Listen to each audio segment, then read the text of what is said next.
ബഹുമാനപ്പെട്ട ജോർജ് സാറിന് happy teachers day. എൻ്റെ ജീവിതം തന്നെ മാറ്റിമറിച്ച സാറ് ഈ ദിവസം ഒരു കത്തെഴുതാതിരിക്കാൻ വയ്യായിരുന്നു. ഞാനിപ്പോൾ എന്താണോ അതിൽ സാറ് വഹിച്ച പങ്ക് വലുതാണ്. എന്നെ ഞാനാക്കി തീർത്ത സാറിന് ഒരുപാട് നന്ദി. കൃതജ്ഞത ഒരു ജീവിത ശൈലിയാണ്.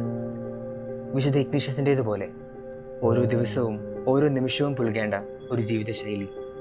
അത് മറ്റുള്ളവരിലും നമ്മിലും ഉണ്ടാക്കുന്ന ചലനങ്ങൾ നിസ്സാരമല്ല. ദൈവമേ, നന്ദി.